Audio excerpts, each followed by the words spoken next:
twatangira mwana wanje yebere twegitaho guno murundi 0 kubiri kushesha manyanga ubuzimazima twakuretera umjenye age program ne twashitamana Nyamwiza ne korwa Barbara Nyamwiza ntkorera Big Chef Restaurant umtane yambara izobere twareta sa Enoch abantu benje bamanyira TikTok abenje bamanyira mu majenye abandi bamanyira mu binde bya rukora bitari mwe na mwe mwe izobere ntunda kumanya ngusa Enoch ibintu byo biha wakorata akangwata anyesrata itwa bari kwenda kuba basa Enoch twakora ki kubanga sa Enoch mwene bukara owisha kuje mu rwego kubanza twakutangirira nyaburawe zakadaka ka subscribe ubase kataho butosha twija twino mjenyi musia atakufera nkasa Enoch ugo iwo yose raha yetondijo kwasa kwa yatuza hangari turambikeze hamwe bwizobere turebe ko atirine namagaragamywa n'witogu sa Enoch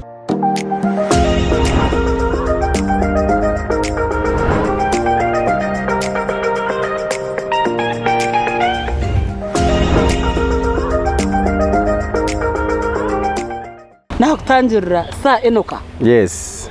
Ibitinise bya sa bikira kuba biri byabungereza. Of course. Nko wakihire. Nyinka kiyo mugabe. Yagenda. Bataka muyihireho kasiga yakimpereza bamuyaho. Wabasa. Gotende sa Enoch. Ego bami. Omugabe shiboka mushiru tanari wa mtunguta. Abu yasigireho umurisa we. Ego bami. Niwe izira karimpereza. Gatandikiraho. Wabasa Enoch. Mweno bayisa Enoch. Ndiyo tine shonga. Nakushemero vzi. Nye nachira. It's my brand name konkano banyita twino mugisha Enoch. Enoch. Yes. Ya benzarwa yankai. From Rwampara ndiyo mchiga. My history says muzei bakarga kabare. Base turinga hachino Rwampara. Konka itwenito twakura chuno Rwampara twakuraho muraharo. Okay. Twagiye kwetegereza. Nyikazarwa murahara. Umuraharo ntubanzari so ndi umwana w'uraharaho. Nakurura uriyo wakashoze. Wazarwo hashaba zire bantu bari. Of course uraharo takabura mu bintu bya Reverend. Ngoro nanajirebe. I'm a son to retired Reverend Canon Epafras Asimwe. So kazarwaho mu kanisa. Turi abana be kanisa. Omchara we na wakari we kanisa. Yeah, of course. In the same by then yakari secretary wa bishop diocese. Yeah, the bishop betungura time. Yeah. Nakuru. Wazaro rimwe na wakanga? I'm the fifth born. Abana banga? Abana kamukaga. Kachobe. Turibenje tyo of course no manyatine umurisa kuzara abana bake.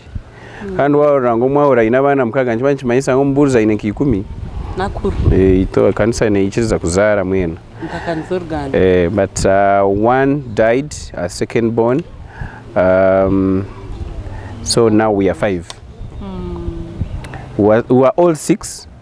I'm the 5th born, then the 2nd born died. Abandu baro. Mini msheja wenka natari empa. Tudiabojo bashatu and 2 girls. Owafire wakati. Akari omuki. Bambe. Tukaturi balance tutyo. Nabahuru. Mwenu wazarwa kashozi nkako. Twazarwa twakuraho but of course you know life ya church tekabasa kuba straight all through kureka mwa kuzarwa mukashanga maybe mukahino kubiri muri nka bishop mwa kuzarwa mu batukashanga your father is a bishop maybe aho numbaso butara life konka mwashanga ye leader or reverend life ino kuyekunura kanisa neje jinuza ne wo umushisha karga nkore ya za Buganda ya ego Uganda ija tiyahoma when life neje homa neje nurura chumwe derija mu transfers hata aho nura nakura kwa mumshonje because if you go to my education background notan ejo tukajigambo chatujikurenga episode kwayo hatka menu nazo wazaro mukashozi nkako shomero waritandikira kashozi atandikira kasoza aho there's a kanasa school ko mbajunga so muraro kwembara high school nko mu garage no yebatira ka daycare so niho natandikire nasale yanje kuko kuna kire ko middle class banye abantu barambara mixed anguta chendugu bara mixed for some time then bara junior then Chitembe modo inushenyi sa Enoch wansi gama shomero winchanga summarizing banzurinde ati orukutandika mbara mixed nari omukindaga wagita kindagate no daycare omuguriso wakana kurraho umurharo nakatumirwe yes by then my father was working with acts kachi kitongole cy'abajungu cyabeni chikora mizi diocese in different areas aza mzee nho yaye nakoro mzee wanje his skill was ni carpenter, then was a plumber, bebe bashoma kahaya narira, so wakashomere ebyo was an engineer kind of. Obuhereza yije yavuzamwatash. Then I have 3 uncles and they are all reverends. So somehow bakafuna kwetoko, one was a medical doctor kashome nkebyo bushaho nkebyo nawe akakoroma haromu. Another one went to Bunyoro. So ebiko bibe bashomere ebyo bakika certain point because our grandmother was a missionary. Omukikuru wakari yakari aba revival bari staunch bari bonyine ato bukuriza abana mu ngiri, so bakahendera bona ko heze kushoma ba diverting to theology. They have first finished school, then bayongeraho theology abinje baba bali running heavy. So he was working with that Chitongore Acts aho mu Ruhara. Mwene kandi Chitembe, my mother comes from Bushenyi. Okay. Comes from Chitwe Chizoba. So Chitembe. Chitembe was one of the best schools by then. I don't know now, but by then Chitembe Modo had a very good HM Atakuman Yankore. Mr. Chamanywa Fred. I was a very good guy. So somehow my dad preferred kutwara Bushenyi. Kai chinda wa kaka mchara wa Chitwe. Akatukuna mnonga saka inangu twahumana tuzowe twahumana.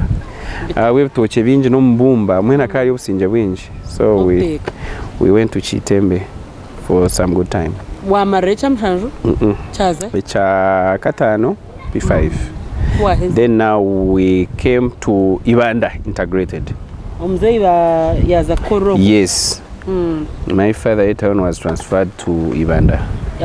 Actually not transferred, but the bridge between him serving in church na Acts akabaho kuyarjiro mu Acts habaho ka space for like a year, but akamo posting in church because now he was in projects hata kaine kuzombohereza. So akakira kakabire hako ya preferring kurugambara to shift to Ibanda. So transfer aje kuja ku diocese ekashanga twafuriche twagiri Ibanda mu town. Tuturi Ibanda mu town. So makuza kumutuma twashikira Ibanda and we went to that school Ibanda integrated. Primary school. Ichamkaga. Utyo hache. Ichamkaga chonka hona nka one time I think. But I also had the funny transfers in that town abo kweshongora.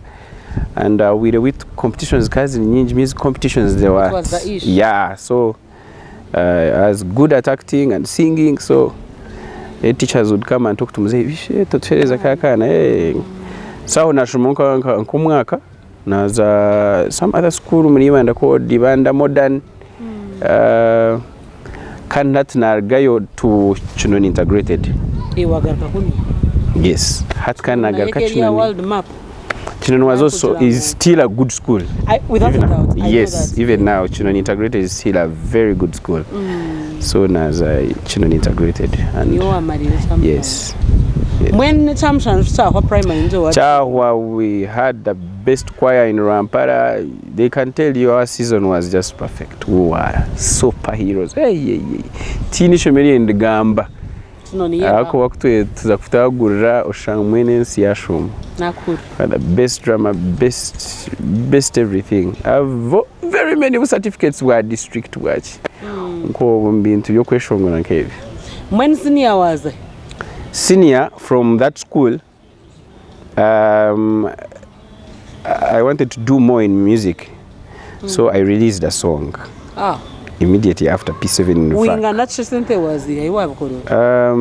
There's one relative of ours called Fiba Shaba. Mukunda ko rarja umugambire atari mu Uganda ari ahera ikamureba izo nayo reka ngo ari ahera kagendera tumushi kazahera ahera mahabonire cyenda wori umukikamwe no family yoti abamwe abana bari aheru abandi baryo bitiyo kushanga abana bona baryo so nito twino munyabuzare ari UK yari mweni mwino wa hero hino twine ahero kwe so by then she was like, by the way, you can do a recording. Recording as a body. Then I did a song. I did like 2 songs. Sheram Kama and some other song called Ninchi Bijuka Bitu. No cover on the internet. Then from there, I joined some school called Chinon High School. Because now we're still in Rampara. But meanwhile, my father is in Ibanda. But the first parish here, Mzee Koram. Mwene kaba tricky eketari kabyo buri sabugumire gume chumwe. You're from a life of watching TV, you know that everything is fine. Maza kurara mkama simu. That's akurara mkama simu. Bari bakamba twuburo mwene tukaryoburo. Ay. Tukaryoburo abakristo mwebare munonga abakristo babugara mukatwuburo mwebare. Mario Bros. Tukaryoburo tukabugiha mu namasasi twatubukoramo amasasi cyuro. Umucyungu bateka indiro oyihayitara buri umuntu aheno guzize kumara kwinanga kubararaza kataro boy no buru kuzuguta. Ai bambe. Tera nko buri yoka. So life became tricky twajanga wapi. So that's how we came to Chinoni. Kwina ntwire hi nakaka na no mkomba mzee then. Na hii ni town number na mwenu. Ngakwa niyo yabe life. Mzee yagumayo wenka? Yagumayo wenka no mkazuwe. No mkazuwe bazo mkuhereza. So that's how I went to Chinoni High School for my term 1. After term 1, term 2, term 3, yes, I finished a year there. From there, mkaza handi tanyeba. Imyanya ni minji ni ujereze yomanyi. Which other high school? Mwen katani chaiwa manyi senior kana kore hono hii. Senior kana nkajihereza tanyeba hona. Ya kura Enoch. Ishongoro High School. Wagaruko gwibana? Yes. In between nkarga Chinon High School, it was Ishongoro High School. That school, mzee akana akora Ishongoro. Kachinga chidikona then the next secondary school niyo yabirwaho. It's why I went. So naherezaho. Ichakana. Wacheza bwimbabazi? Nacheza. Mwene chakatano? Senior 5 in between nazo Kampala. Otash. Kara mbara ibintu by'cyaro bikanga tikunda cyaro cyugumire. Tindi umuntu w'ecyaro mwene. Ninkureba. Naze ibintu mena mbikwatse Soviet mwene. Obashobere. Mbashobere. So somehow I said, you know what, let me just leave home and go. But I had where to start from because I had some music. And ibyo ngo bikaba bitakabire serious byo nyankore gospel. So naza Kampala nashange cousin wanje from my mom's side nagumana into nawe. So Sundays I would go to church, sing funa sentence letomuka ekibrochi haho ekibrochi cyagura piki cyagumana kivuga piki mu Kampala, something like that. Nchireteza Sunday tuzigita gita yatanika kapok joint around Chireka there as you join na Mugongo Road. Twaza kapok joint aho twaronda ho sente nkabasigaza batu twakorakoraho.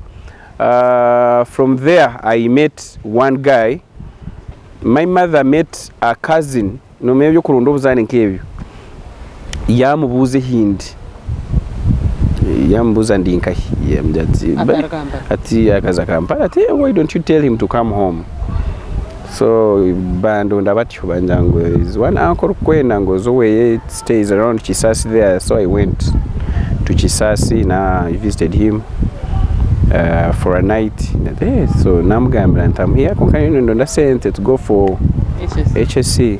I tell her that's okay. Now you look for a fair school that is around 400 500. You go back to school. Nije naze chapa bampandikira nije aburebereza nanda Canon Bobs yampandikira and recommending ngo nzo mchapa nazo mchapa na ndo mwanya akasente kabakinji ayankoreki na yambukanya kayojo yagenda wo mwami tweheyo. Yes. Queen nazo watwehe. When they saw me like this, they said, we know this guy. Tiyo question nti ujane bintu byawe ntapana na bisigo yukuri ite bintu byawe. Sawa. Chakoma. So I came to school after like a year. 2000 and twazo myaka woniza gwero kago. Ataho ubuzuntu buri. 2008. 8 nkaho. It's when I came to Nyakaeja.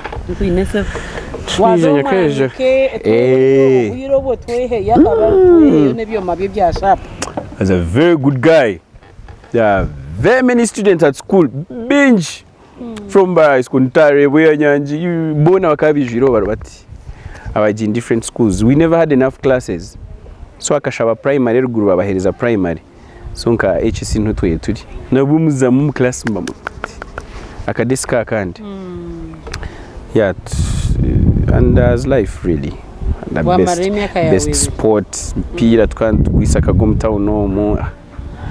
I had some other friends of mine there. Alberto 43 come from Raharo then.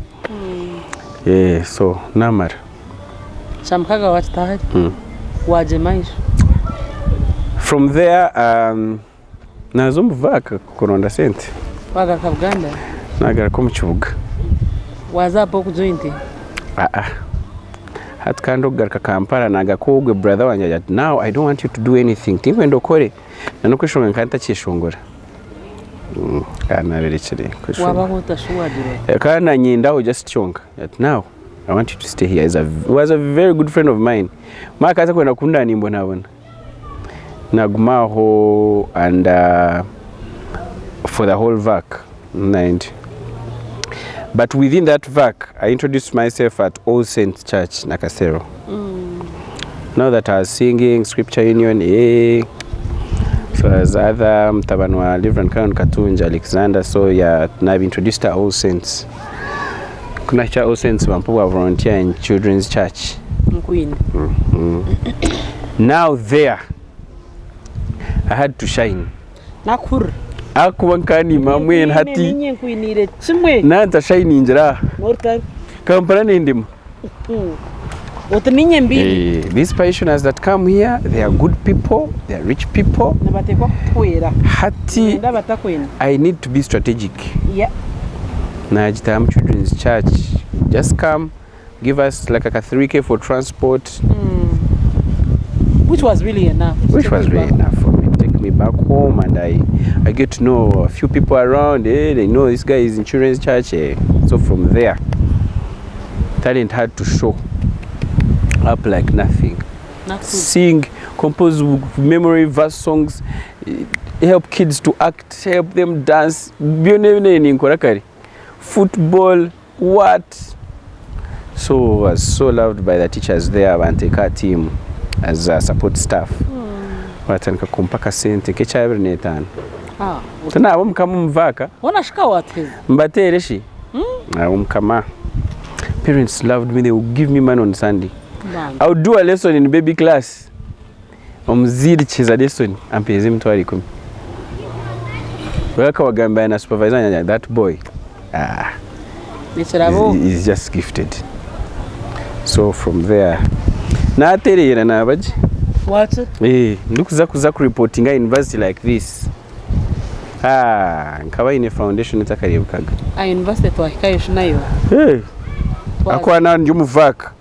Now by the way reporting omujani university because I went to UCU on the different intakes.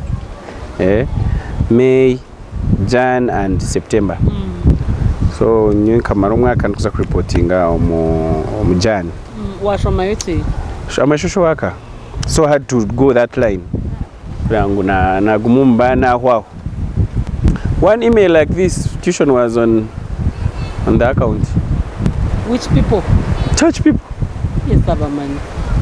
Enoch is going back to school as simple as that. Synthesis. Synthesis nyana za shule. Mura ugaraka kanisa. Ndikushoma.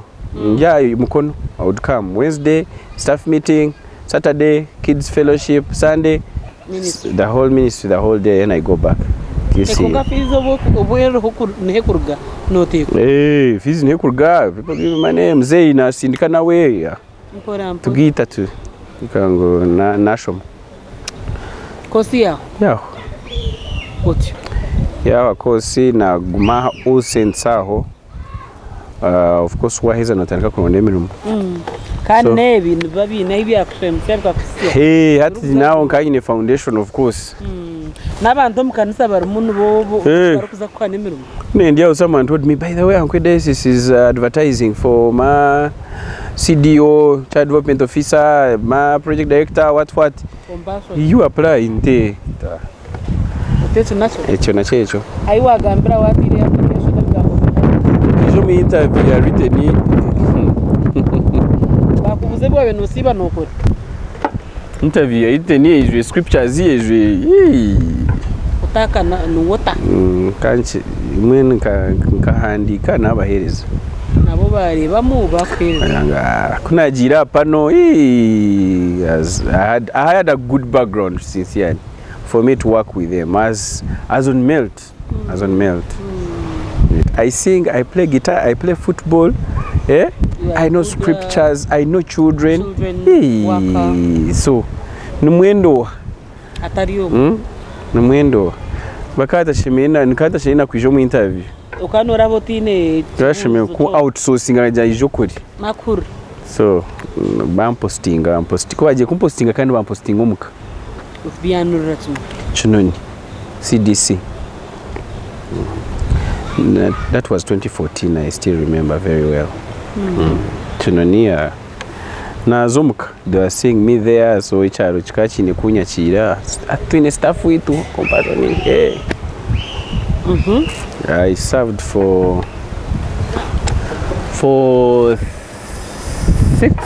5 years chinoni otyo as a CDO waboryaho chinoni kagwaho kumandyaho chinoni bam promoting bampa project as a PD yeah banti Kartoma weja Ritoma mzee yachobo gwishongoro mzee kandi yarigireyo actually mzee atayina agendera kumura ati yahumwira bitubwe I think he had already retired kaya yahumurire akwa akakora nka 3 churches yahumura ibanda baje boherebereza so he went back home ibanda so in the process akayatatu now what should we do yagurokwe ya jakagumeyo ogwibanda yagumokwe so I worked in Ritoma for 2.5 years. That was towards COVID. Okay. There are very many stories that came through Ritoma, na zone politics, za kashari, za tabuka. So nkafune mwana wanje yaba too close. So kuyagira politics naenda kumsupporting. So kashari yatabuka. Bita uwa project director washwire tunagamba kushwera tukampikize tuwashwera nira okushwera kwa nyinti kushira kugambaho bwinshi akuba eketara achievement tokwenda kugitugambira mwene ninyendeka yanje gumumbutika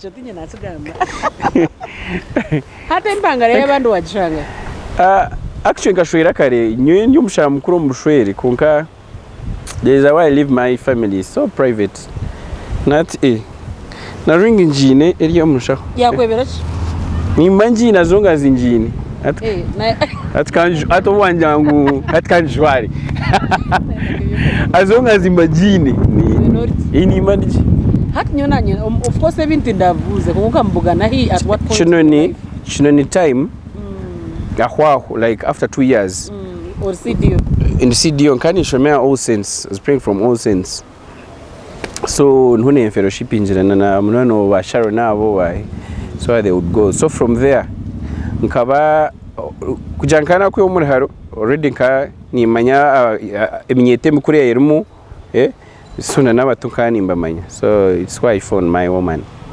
that's there I knew the sisters but some time back ugunkanta kumanya so kunaje kugira nti nashanga baziri yondijo mu cyabonire otunga haha ninyendo and they are born from here in Kacheka tugumana nanganje kandi akabe kushwera kunkana murekano bakumwiba eno ko Tishana nyo mshwe ntine sente ndebe kirakura ati namtere mpeta nyowe chawira hejo of course no maybe into yobushwere ni wabo inaho runo shwere basa kuba tine sente but the environment you're in oshange the guys can support you uri to mukazi wowe kundomuka and that was my biggest advantage nijani chichi ni ile umkompa Jang was well known ndio project ndio mchachi so the time you say nienda kushwera people will come in and give you some man and oshwere mwene katizeri tomo uenda kuzom politics kazom politics zakashari kizankuzire abano mboxing utokureba kajangu ogumwana ni wakwenda kututezo lyo musigazi ogumwana direct ogo nuwara tutezo musigazi ogo so iki turakore nawe na yakari umusigazi nawe itakusigara ha mwena baba mnyuza so of course somoja kai na man minji is a young man no ground can it being a project director you have a say people will some believe in you when had director na supporting oria atitwe nitwe ba inwara kurebera abana bitu mwena hakaza hako and it wasn't nice for the opponent and mwena bayi bamwesimba uri kashitari kirungi ka mwene nkabaganisa abantu in other words nakureba but I have a heart mwe umutima gwanje nakukunda nikunda kandi kuna ukori even boys they know the boys around me know nubu kora busheta no wangunzire nyine uri cyojo cyanje bambe uri cyojo cyanje ni kurekerayo kusasara we move on so anonymous emails zarabamu abantu batanka ku of course they dealt with the stuff think aburu utakigamba because there is no way how someone can come and say akaka chumu nikakora cha kandi yaba atakizire kareba so anonymous emails zarabamu exactly so they used think stuff yabagambira where they can find my weakness bakushonda bakuragaza hari nafuna abrupt audit bija bari bitabo byabo ajama ikinchuburaho bazombya refunding kebyo bakubarashanga missing ka 3.5 my accountabilities you know that abrupt audit where someone just comes in the morning and says books down so kuna has a maybe I know manya now what is this I had to write na bahandi chaya I'm going na yaba going so now that these guys have sent a report you have to refund that money na it's okay for you just sign my handover so I got the 3.5 nas banking ba signing handover yanje na agenda nyowe wajema I left October 2019 I left October around 28th Nkome joining November I got a job 2nd December in Kampala. Divine Care Ministries, it's where I went. It's a ministry na yabana, but they do ministry in Karamoja, Rakai and Mukono. So na zenka children and youth coordinator. Wow. In December. Nokto tweke tiza zombo za COVID ho naho. COVID kunka still we worked. Nkabakora konka nokujanga ogumwanya go hatukanyegesa what it means to work for people and to work for NGOs. The only thing I've learned about NGOs is that the rank is big but the pay not that when NGOs wonishi akono basana kweta national director konka bari bankasare kuja account yawo not that the only way you can survive NGOs nujangu is sente zarabajezu nizo kubasa kuri umuntu akomenya NGO bina sente nyingi konka pay the salary is hard bueno ko warga COVID tiri na akakora I worked with them for some good time na COVID all time twagume tukora covid yashanke yakendera twatandika programs za pregnancy abana batwirenda, the youth that went back to communities, restating them back to schools, went to Karamoja, established big programs for them, but in the process there kareba it's a hustle. My family is in Imbara ati ndiaha Karamoja ji raka eji Ngota supervisor ndeba nawe naenda ngo mube missionaries takwenda ngo mbebo officer na mbe missionaries. You should tell us missionaries suffer, they suffer for God. When you go to Karamoja ebyo kubyamo mu hotel ebyo you can reserve that money and do something in ministry. Ototerire konke jinjireji tinagitijiriza yarenga jinjireji ijinjiri y'ujangu njo leta yekikade insienda jwa kutiko mu iguru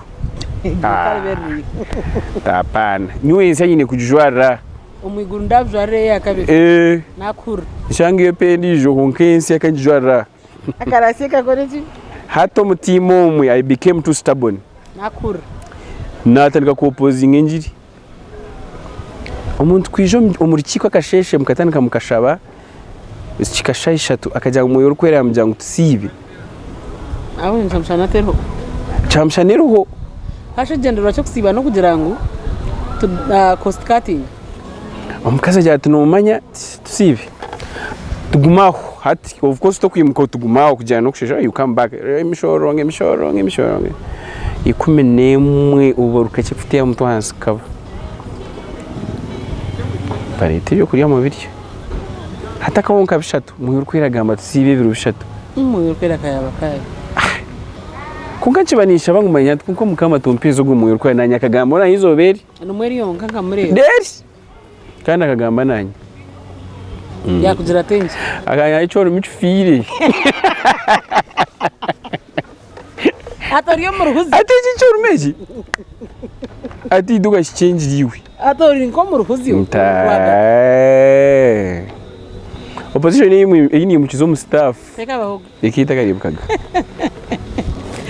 wambyo tumwena karasika tukure bagaje ngo nokusiba buri muntu aje na bottom bag mu juice shora wazo wa washrooms skoka juice ugaruka akwa nakata siba akasiba juice mwijam bicenga akaba in a bottle like on a table there put two bottles emwe yamize njiro ya juice so driver kaga turetera yati za umbuto mara ya juice data tuta dry when we are supposed to run a 3 billion iwe nyamwije turebera mu Uganda nemurebere nibisira bitorare murarebere nebije byo na mwabirebere aganda misengiri nakureba akanda misengiri nkake tikasi tukaramoja formation turaza hiru turaza mu kirasi nunaza mu kirasi hawo garka wewe kwera mzengu mbeni mwarara garka dawe zero ai nkaba stubborn nkabanta ho muri kikompo nama ya home meeting they expect me to lead worship ngumani mbari band hato mukaza kana andina I had a very good background ya NGO and NGO career so I kind of that skilled person wa kuleta more sponsors so I would write those proposals, good proposals sente zija konka uragama usinzikozeje ziragira konka staff wari yo mu mundo makaija ngambira propose koziri so when I became stubborn it was so hard for her to counter kuba against me here kai tabanda uza tukunka shuguma to college kata kigamba kata chinda kukura kai ninja ntiche wachigako muri kiko beta staff meetings zo muri kiko mbeses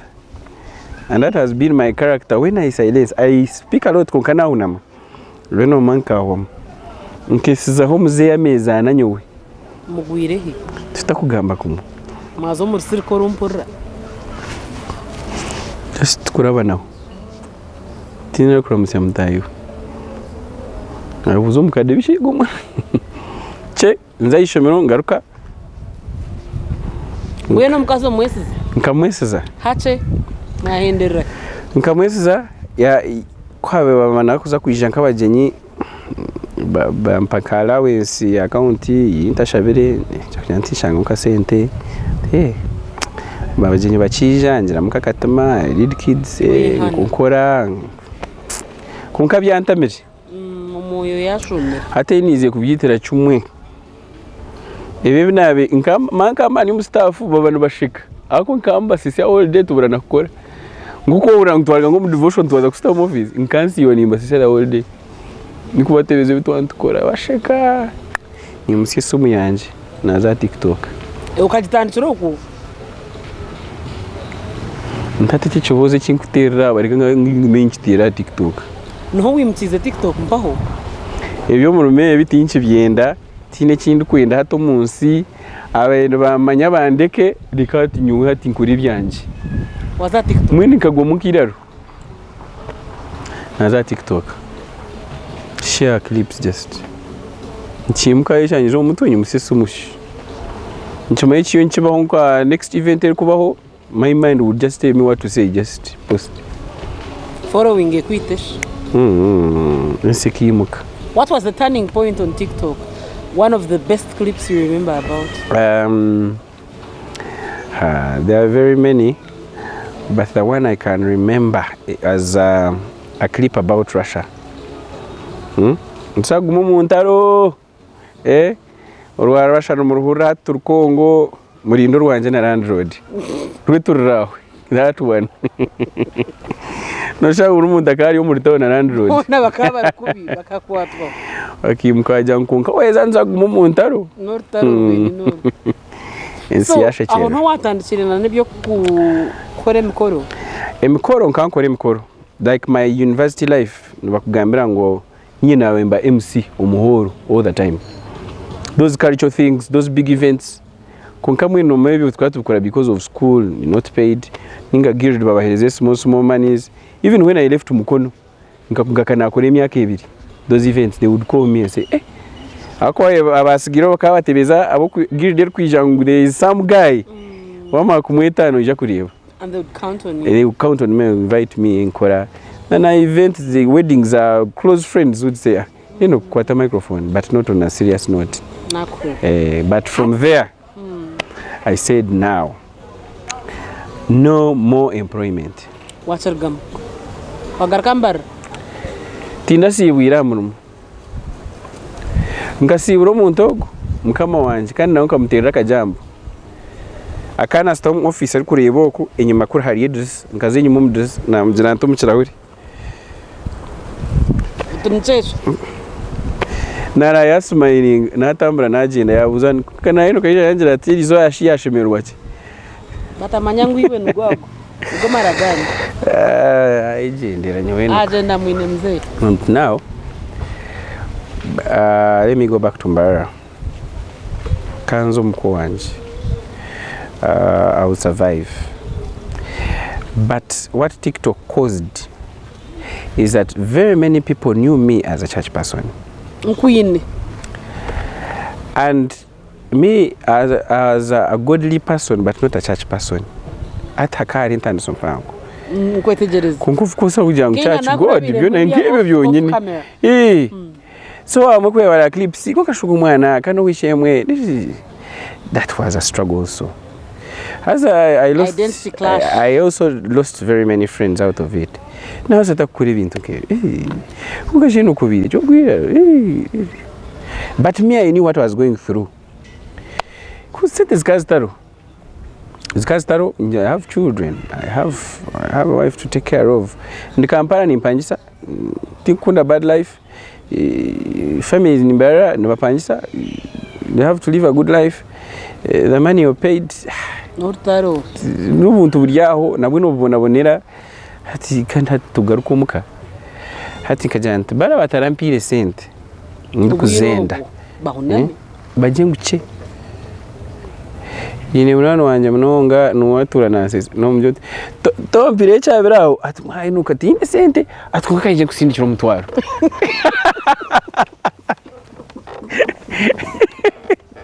You can imagine the difference. Atkoka ezo tinzine konka haza zira biro no byo tiniza kuzugarra atwaka kusindikira umutwaro otija gumpa. generation yombi yadara yakumtwara togwiti ngwenda twonka ngwena nyina hatuyibuza now I wanted 200 kugikina kwishikuriye bukati yampumtu so ga yantoriyo tarampire mutwaro agumeyo abandi kiti akechoro ni kusumanya ikintu hati nyindi kukimanya employment ishibas. By the way, my last turning point in employment, I went for an interview for a very good company, good NGO. Mwene tichikweta ganjigambe kunkana jani the best NGO iyo muntu okujangu na wajinduje t-shirt omuchara Christmas no gishomesa wujujwire ho mwene badge ya NGO nuzo omuchachi no nakorana. I went there for their interview. I passed the interview. Nkebyo nakura akanareno batekwa kuzomura iniye chawe tubakabura na I did their interview. They have the best interview. They are really straight. Hino kubakora ibintu byabo mwene ukarangwe standard nkakwa interview yabo nkagishomera kashoma nashoma for like 2 days ndikushoma zo details I enjoy everything na mayomo rumechigwe ngwenda nazo mu exam kagichwanyagura written ikurire se naza hapano nagichwabusha ukwine. But their policy says the first person and the second person be wakabiri nagumo mu system mpaka mezi mukaga gahwa nukuba kumunaga konko mezi mukaga habaho gap anywhere ekije kwereka position eje yonyine yaba ko interview nibakawa kumuteka mu system mwene bakawa kumuhereza so na kwa kuba wakabiri agumiza maza na any other nke driving ningachi so that one had also driving and riding. They called us for driving na riding. Ata ukugwa kushaba mwene nka moyo kwera akaru mwinji ndujyantu mwene mukama. This is an answered prayer. So I went for driving. I know how to drive. Riding, I know how to ride. Twaishangena banda yopranje for other things. Akwa tijuno wangu erijene yo kuvuga. Of course. Kunaje kujanti ndebo mushiki mwejuka. This girl came for written. Manamusa. You came for written ati niba kwese ati oy. So manya turoba ngai babiri. Njanti, now what are we going to do? Hachi mvuge speed wa mayingu ni maa kuvuga mkore na yeke kuchungura eri kuchungura speed na yeka nebasa no kubishisha tuvuga aba bandizeyo bana batureta results bajanga yo kwegesa drive uri kutwara interview ya driving na ariya sente so mutahindika don't struggle guy na ariya ki sente kwekere kunyacura intiga yakigamba umutima wengagana otakora ki tageze omyo kwijwe miliyoni 3 n'ikeka zuwashashwire. So do not remain on the straight path because what you're going to do you know it. If it is yours you'll get it. Omuchiku yagireyo yija nawe yahojuze ngomu kwikina yanti I might lose this game because I lost it one time. Na switching on phone and na recording the whole jazz that was there. Omuchoku yavuga na sintezi yahereza ki echi yaheze kitugagaye te. So it was my turn na inazayo. Of course no vuga industrial area come back to Ginger Road gaguma na rebyo kuvuga you guys tegerezo giri warga mu you're doing fine ati kandi kanuma kuvuga ati nko warga howe ati ninjaji tanichinka last week mpurire at konka you know what you know how things are done. We make we just give results, the other people do what? Make a decision. So manyanti they give percentage, so 90, 60, 50, something like that. But of course the other side they might range and say if someone can drive at 60%, yahika ukushika nukushika. So kama 15 ninga nkaga wa I said dinamhe na shinjigana wa take max za kwenda kuya kuba tuvegere nka staff wambegiri kwa kuba tuvegere na ndiyo kugwa because of that kangwe ngumenyezera. So we came back twaheza twena twarga hamwe omu company ejo. Of course you know the NGOs nzipanyisa another company to do that work. So we're in that driving company. Twargayo abujuje amatechi boze namuhetano give him 100 I sent him 60 twata I'm recording nkuine kuna atahire najanta I need to truly find out guy nkaine number what is driving ako kakunu ati it's okay you can give me your number mwenu kenda kumhaipe atantaba niye nabura kumwe number kandi abantu bamuhiye number kuna chomka namutera ambuza kama wange basajja bakuwa decent meka nga bakuwa decent nyingi atenze nga sina sente yeah, your friends gave me money, it's only you that didn't give me money, I don't know why, or, though I will give you your marks, but yeah, interview tebikola recording hatnas gara hagati kunaize gufuna ebyona. What should I do now? Keep quiet and wait for the results. Then wait announce. For the results. Go through or not announce. Wait for the results and announce. Niza kumanyisa ngo wenchi warize ngo results zije kandi wakirebere. Kandi wakirebere ukariwe makuru reporting. NGOs amunojimanya is Christian based. When long story short ukatayo. Nkatayo. Wabaherezo bujurizi. Najanti from my experience I didn't like the interview we went for. It wasn't nice. The way okuba splashing a center wa guy wana tremesa tibirungi and it's not my way. Tino wagarukiri omurito twena. Mukamza ko nake chi kushishe kintu shit forever. Twena abayizo mu interview ejo. Nabahire n'abatarahire. Abahire n'abatarahire. Tino wafunde feedback. Chakoma. Mukamusigana mwetereso konka barakweseri. Ine cyagambire. Nicha. Nati tuwaninye blaming nkana tumwo. Ukagora it could have been worse in the future. When uko warjon for my employment. At I said oguruhanga ruhango gwo kureba. Tashobi. Bona abantu nabeye. Nabasa ko musinzi sente. Yogumenote byo mwiguru. Nabasa ko musinzi sente yogumeno byo tinza kushanga mwiguru. Agreed. When he loves you unconditionally. When he wants to open doors, he will open them anyways. Koko wangambire se chojo sawa. Hati necho kangambira nywe nkumbindu nkebyo. Ehintanikiye kuba too unserious numwifunde sente. Wabiro serious? Nkanda kazirebire. Tine zorerebe. Waba too unserious omunsomo. You get money. You get money. But when you want to become too serious, okwemukana kwinji. To echinye jo mu life form. If you're not living your life, you never be happy. Don't live life on behalf of others. Rekuka.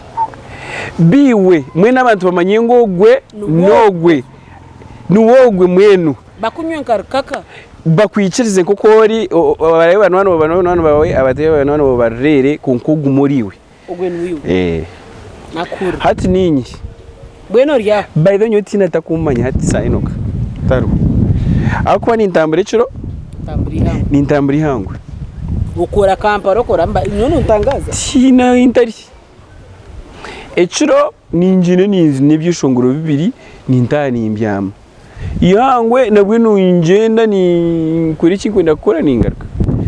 I don't have that life of you know tosheme kubora osheme kubora hariya echo kakirebe echo kakirebe nakuru kari tugende twendera in a nutshell uhire waheza kutugambira be unserious and get money. Be unserious. Ebikwerire kubechore bwambe ibintu bitendere niki.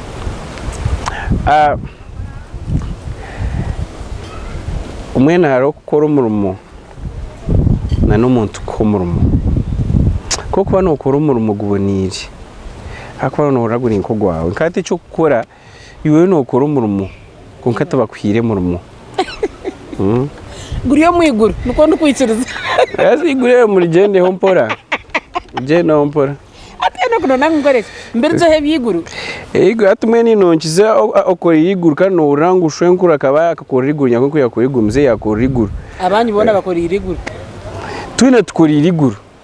Nyinde yo mwiguru twiniyo ka kikumzitaka. Ziryaho nezamuze tizikuma rezo.